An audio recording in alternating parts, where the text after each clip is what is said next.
इथे बघा कितीच्या स्कूलमध्ये ईशीच्या स्कूलमध्ये रिपब्लिक डे आहे. ते ईशी बघा किती छान रेडी झाली आहे. छान दिसते ना, क्यूट क्यूट. आज त्यांना म्हणजे संडेला सुट्टी असते ना, म्हणून आजचा रिपब्लिक डे ठेवला आहे सेलिब्रेशन. आणि सॅटर्डे संडे सुट्टी असते त्या कारणामुळे. आता ती चालली आहे स्कूलला.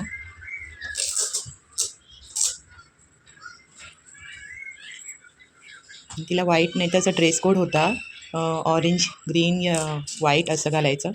पण ईशीकडे हे वालं चक दे इंडियाचं टी शर्ट होतं, ते तिने घातलं आहे. आणि हे एकच टाईम यूज होतं, इतर वेळी ती घालतच नाही.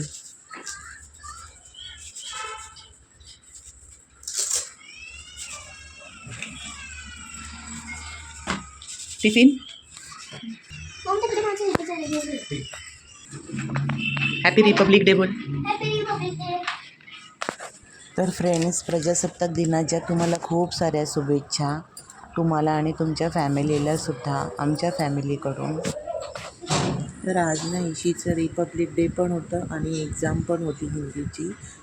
छान लिहा, विसरू नको काय. टेस्ट येणार होते डिक्टेशन वर्डची, तर ते सुद्धा मी तिला सांगत होते की नीट लिही म्हणून.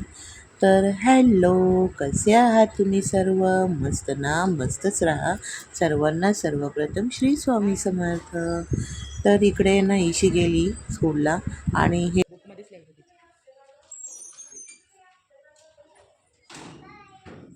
बघा माझं मंदिर. मी ना आज लाल कलरचा कपडा अंथरला आहे आणि किती छान असं मंदिर वाटत आहे ना. फक्त फुलं ठेवायचे. तर मी ह्यांना सांगितलं येताना थोडी फुलं घेऊन या, आणि कारण की ना 2 दिवस झाले आमचा हारवाला आलेला नाही, म्हणून मग मी त्यांना सांगितलं की तुम्ही फुलं घेऊन या. तर फ्रेंड्स ना, खरं सांगू का, हा कपडा वगैरे अंथरल्यावरती आहे ना, इतकं सुंदर मंदिर वाटत होतं ना, आणि खूप प्रसन्नसुद्धा वाटत होतं. त्यानंतर आहे ना मी किचनमध्ये आले आणि मी आहे ना आदल्या दिवशी रात्री आहे ना मी असं लोणी वगैरे काढून ठेवलं होतं आणि त्याला आहे ना स्वच्छ 4-5 पाण्याने असं धुवून काढलं. तसं केलं ना फ्रेंड्स, तर आहे ना म्हणजे तुम्ही तूप किती पण दिवस ठेवा, तुपाला उघरट आणि घाण असा वास येत नाही किंवा तूप खराब होत नाही, खूप दिवस टिकतं.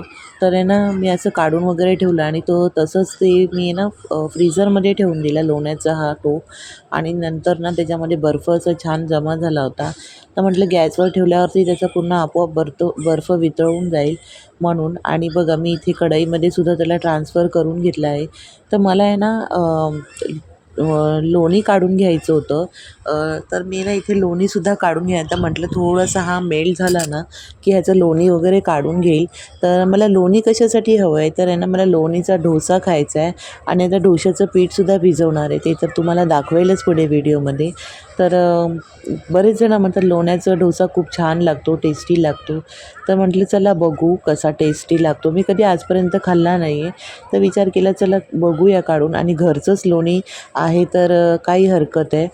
आणि बऱ्याच दिवसापासून ईशीचं चाललेलं मम्मी डोसा बनवायचा आहे. तर चला ह्या निमित्ताने डोशाचंसुद्धा पीठ भिजवता येईल. तर फ्रेंड्स, हा जो व्हिडिओ आहे ना, हा शुक्रवार शनिवार रविवार असा 3 दिवसाचा व्हिडिओ मी तुमच्यासोबत दाखवत आहे. आणि इथे तुम्ही बघू शकता सगळे थोडे थोडे शॉर्ट्स मी ॲड केलेले आहेत, तर तुम्ही समजून घ्या. आणि इथे बघा, मला काय वाटलं ना की हे म्हणजे लोणी इतकं मेल्ट झालं आणि कढईच्या वर येईल की काय आणि उतू जाईल की काय, मला असं वाटलं. आणि मी सर्वात प्रथम पहिलं आहे ना लोणी काढून घेतलं बघा डब्यामध्ये. तर हा माझा टपरवेअरचा डब्बा आहे. मी ह्यातच लोणी सगळं म्हणजे पाव किलोच्या आसपास मी लोणी काढून घेतलं असेल ह्याच्यामध्ये. आणि नंतर मग इथे बाकीचं तूप आहे ना मी तूप बनवायला ठेवलं. तर फ्रेंड्स, तूप कसं बनवायचं ना ह्याची रेसिपी मी माझ्या चॅनलवरती अगोदरच अपलोड केलेली आहे. तर तुम्ही माझ्या चॅनलवरती जाऊन माझी तूप कसं काढायचं ह्याची व्हिडिओ नक्कीच पाहू शकता. आणि नक्की बघा आणि कमेंट करून मला सांगा तुम्हाला कशी वाटली.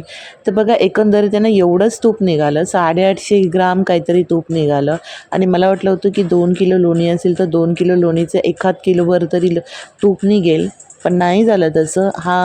म्हणजे मोठ्या डब्यात 750 ग्राम निघालं आणि ह्या छोट्या डब्यामध्ये ना 100 ग्रामच तूप निघालं. आणि मग पण खूप छान असं इतका छान सुंदर ओरिजिनल तुपाचा जसा वास येतो ना तसाच वास येत होता. खरं तर घरचं तूप हे ओरिजिनलच असतं म्हणा, आणि ते आपल्या हाताने बनवतो तर सगळी स्वच्छता देखरेखीखालीच बनवतो. तरीसुद्धा एक छान असं खमंग सुगंध येत होता आणि मला आवडतं घरचं तूप, तर मी असं बनवत असते. आणि हे 15 दिवसाच्या मलाईचं तूप होतं. तर चला अजून पुढे बघूच. तर इथे आहे ना मी तांदूळ घेतले होते, म्हणजे तांदूळमध्ये ऑलमोस्ट सगळंच आहे, म्हणजे डोश्याचं पीठ करायचं होतं म्हणून.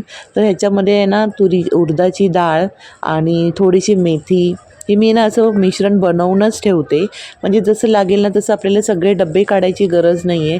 एकाच डब्यामधून तुम्हाला मेजरिंगने जेवढं हवं आहे तेवढं पीठ तुम्ही बॅटर बनवायसाठी घेऊ शकता. आणि हे पीठ आहे ना बरेच दिवस, म्हणजे हे असं आहे ना तांदूळ बरेच दिवस राहतात. तर माझं आहे ना इडलीचे तांदूळ आणि रेशनिंगचे तांदूळ असे मिक्स होते.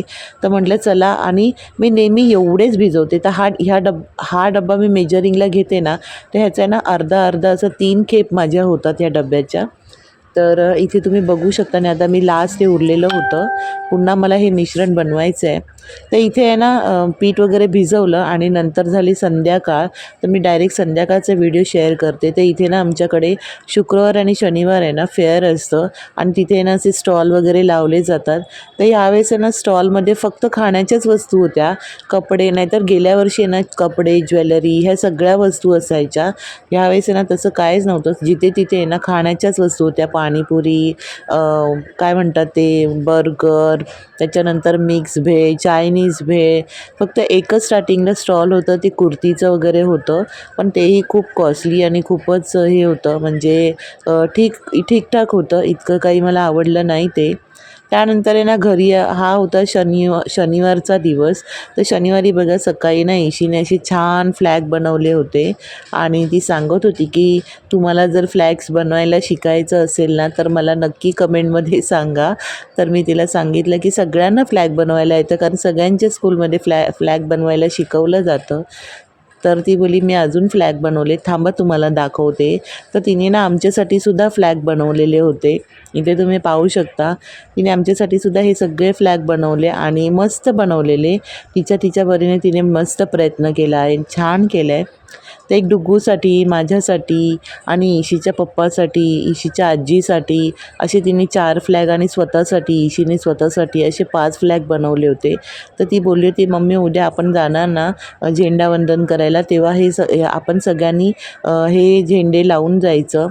तर झेंडावंदन हे मी अगोदरपासून, म्हणजे मला आवडतं झेंडावंदन वगैरे करायला, आणि मी इशीला पण सांगत असते, बाकी इतर कोणत्या गोष्टीमध्ये तू जा किंवा नको जाऊ, पण झेंडावंदन हा आपल्याला करायचाच आहे. त्याच्यासाठी तू आवर्जून मी तिला पाठवत असते, आणि तीही खूप ह्याच्याने जाते, उत्साहाने जाते, तिलाही आवडतं. तर असं होतं एकंदरीत हे झेंडे वगैरे तिने बनवले मस्त. आणि काय होतं ना फ्रेंड्स, काही लोकं आहेत ना झेंडे दुकानातून विकत आणतात, ते तेवढ्या दिवसापुरतंच वापरतात आणि संध्याकाळी ना इथे तिथे टाकून देतात, अपमान करतात झेंड्याचा. तर ते मला काही पटत नाही. पण प्लीज असं कोणी करू नका, आपल्या देशाचा अभिमान आहे तो. तर त्याच्यानंतर आहे ना मला झेंडावंदनसाठी मला यायचं होतं, पण मला बघा उशीर झाला आणि झेंडावंदन होऊन गेला. आणि नंतर मग इथे ना लहान मुलांचे गेम सुरू झाले. तर इथे ना इशी पण आहे गेममध्ये, आणि तिने सुद्धा पार्टिसिपेट केलं होतं. आणि एका साईडला आहे ना म्हणजे मोठ्या जेंट्स लोकांची मॅच चालू होती, आणि इथे लहान मुलांचे गेम्स वगैरे. तर हे जे ग्लास तुम्हाला दिसतात आहे ना, ते ग्लास इशी जिथे उभी आहे ना, हे ग्लास आहे ना तिथे नेऊन ठेवायचे एकावर एक, आणि नंतर इशीच्या समोर एक व्यक्ती उभी राहणार, तिला जाऊन ह्यांनी हात द्यायचा आहे, असा गेम होता. पण काय झालं ना, ह्या गेममध्ये थोडीशी गल्लत झाली. माझ्या फ्रेंडची मुलगी आहे ना, तिने थोडंसं म्हणजे मेसअप झालं ते, आणि नंतर ती रडायला लागली की तिला कळलंच नाही कुठे ग्लास ठेवायचे. आणि नंतर मग मुलंसुद्धा धावत होती ना, ते ही मोठी लोकंसुद्धा मध्ये येऊन उभी राहिली, आणि हा गेम फ्लॉप झाला.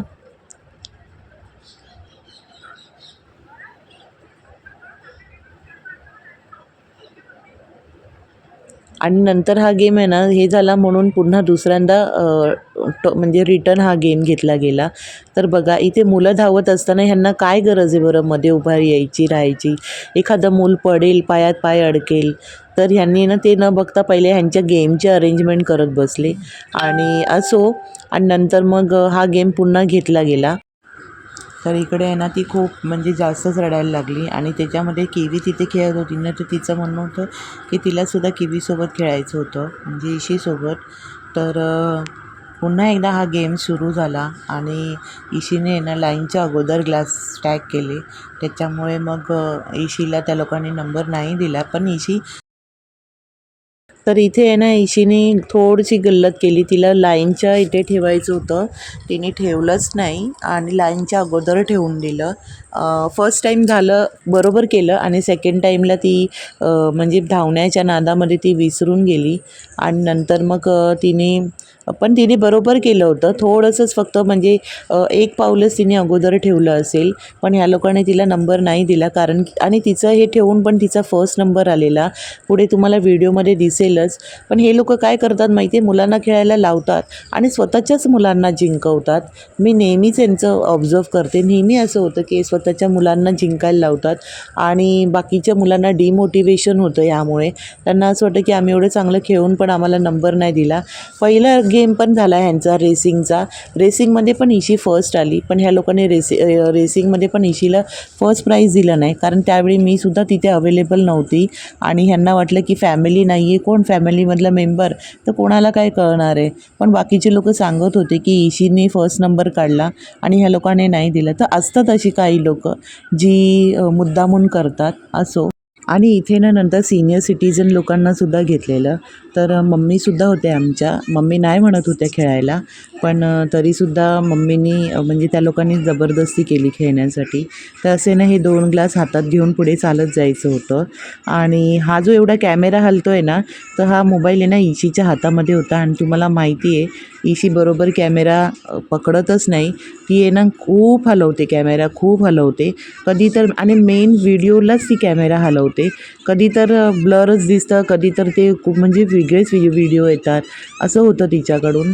आणि मी तिला नेहमी सांगते की तू व्यवस्थित कॅमेरा पकडून हातात कॅमेरा देताना पण तिला सांगते व्यवस्थित कॅमेरा पकडून तू कर, पण होतच नाही.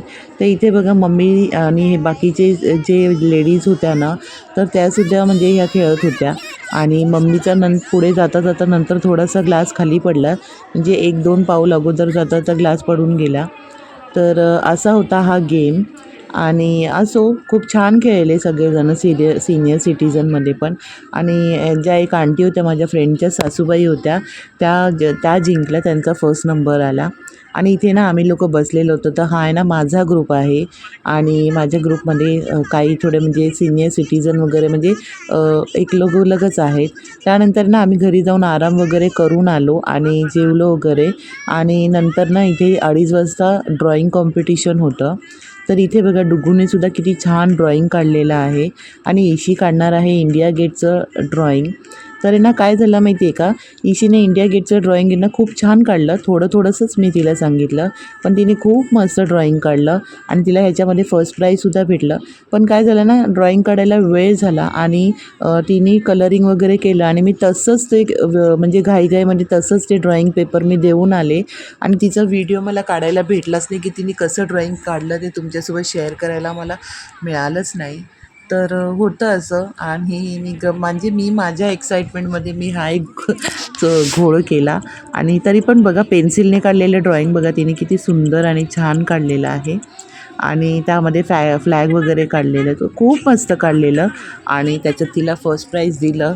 नशीब तिला तिथे कुठेतरी दिलं. नाही दिलं असतं तर मी तिथे त्यांना विचारलंच असतं, कारण की प्रत्येकाच्या मुलांनी, मी असं नाही म्हणत आहे की तुमची मुलं चुकीचे काढतात, आमचीच मुलं बरोबर काढतात. जे योग्य आहे ते तुम्ही द्या ना, नक्कीच द्या, काही हरकत नाही. पण तुम्ही मुलांना डिमोटिवेट करू नका. आणि त्यांनीच हे सगळे टॉपिक दिले होते.